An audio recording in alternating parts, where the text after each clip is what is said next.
नमस्ते दोस्तों, मैं गणेश अवस्थी आपका बौद्ध संवाद सीरीज के 5वें वीडियो में स्वागत करता हूं। अगर आपने बौद्ध संवाद सीरीज के पहले 4 वीडियो को नहीं देखा है तो मैं आपसे अनुरोध करता हूं कि आप उन्हें फुर्सत से देख लीजिए, तो आपको बौद्ध की ओर बढ़ने में सहायता मिलेगी। आज इस वीडियो में हम दुख के 3 स्तर पे बौद्ध चर्चा करने वाले हैं।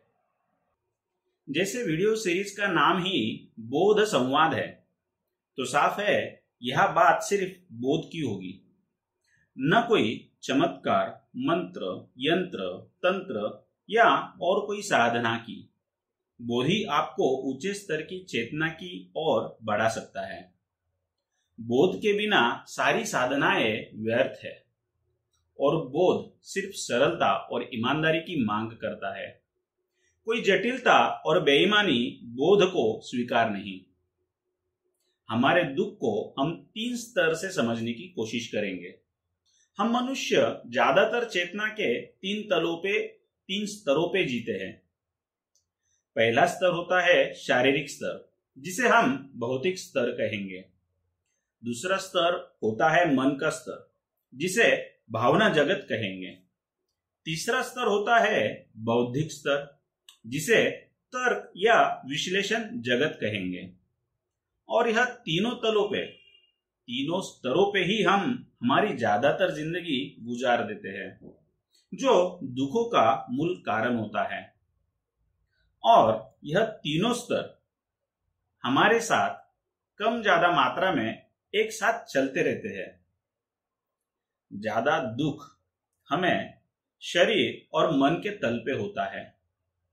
बुद्धि के तल पे ज्यादा जीवन बिताने वालों के दुख शरीर और मन के तल पे जीवन बिताने वालों के दुख से थोड़े ऊंची दर्जा के हो सकते हैं, कहे जा सकते हैं। जिसकी मात्रा अधिक होगी उस स्तर का दुख अधिक होगा। शरीर, मन, बुद्धि के स्तर पे जीने वालों के सारे दुख शरीर, व्यक्ति, वस्तु, पदार्थ, भावना, विचार, इन सबको अधिक महत्व देने के कारण ही होते हैं। खुद के शरीर, व्यक्ति, वस्तु, पदार्थ, भावनाएं, विचारों को जो अधिक महत्व देता है, वह दूसरों के भी शरीर, व्यक्ति, वस्तु, पदार्थ, भावना, विचार को ही अधिक महत्व देता है।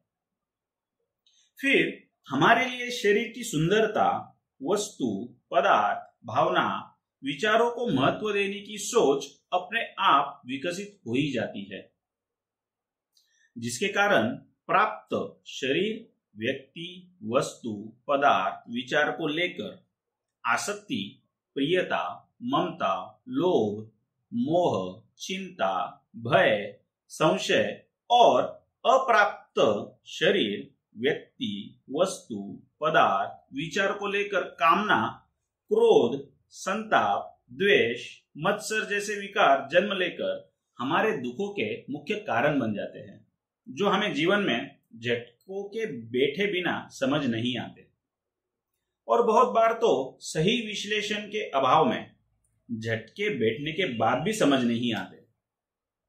आप मेरी बातों से असहमत हो सकते हैं। मैं एक अल्पबुद्धि व्यक्ति हूं, लेकिन क्या आप भगवान श्री कृष्ण से भी असहमत हो सकते हैं? हो सकता है आप भगवान श्री कृष्ण को नहीं मानते हो, लेकिन आप उनके कहे गए सिद्धांत को तो मान ही सकते हैं।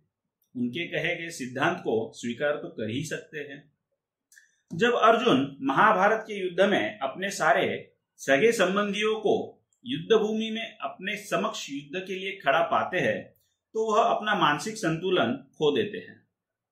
तो भगवान श्री कृष्ण अर्जुन को भगवत गीता के 2 अध्याय के 11वें श्लोक में कहते हैं, अशोचानन्वशोचत्स्वं प्रज्ञावादांश्च भाष्यसे गतासुंश्च नानुशोचन्ति पंडितः।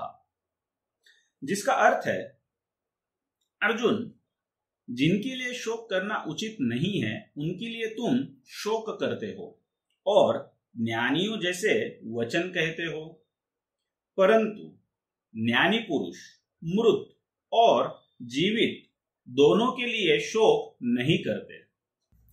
यहाँ भगवान श्री कृष्ण अर्जुन को बोध देकर समझा रहे हैं कि अर्जुन, अपने शरीर, मन, बुद्धि को अधिक महत्व न दो, क्योंकि यह सब तुम्हें अपने कर्तव्य से पीछे हटाकर तुम्हारे दुख का कारण बन रहे हैं। तुम शोक करने अयोग्य ऐसे व्यक्तियों के बारे में शोक कर रहे हो। जो ज्ञानी होते हैं वह जीवित अथवा मूर्त व्यक्ति के लिए शोक नहीं करते। अगर हम यहाँ इस सूत्र को सिर्फ व्यक्ति तक ही मर्यादित न रखते हुए इस सूत्र के अंदर व्यक्ति, वस्तु, पदार्थ, भावना, विचार को जोड़ दे तो यह एक श्लोक ही हमारे जीवन में बोध ला सकता है, जो हमारे जीवन से दुखों को खत्म करने की क्षमता रखता है। क्योंकि यह कोई भी वस्तु, व्यक्ति, पदार्थ, भावना, विचार शाश्वत नहीं है, और जो शाश्वत नहीं है उसके लिए शोक और दुख क्यों करे। कोई भी व्यक्ति, वस्तु, पदार्थ, भावना, विचार हमें तब तक ही दुख दे सकते हैं जब तक हम शरीर, मन, बुद्धि के स्तर पे जीते हैं। हमें हमारी चेतना को शरीर, मन, बुद्धि के स्तरों से ऊपर उठाकर बोध के स्तर पे लेकर जाना होगा और बोध से सत असत को जानकर जीवन में आगे बढ़ना होगा। तभी हमारे दुख कम होने लगेंगे। सत असत क्या है, इस पर विस्तार से किसी और दिन चर्चा करेंगे। ईश्वर आपको विवेक, आरोग्य, ऐश्वर्य, आनंद प्रदान करे। धन्यवाद।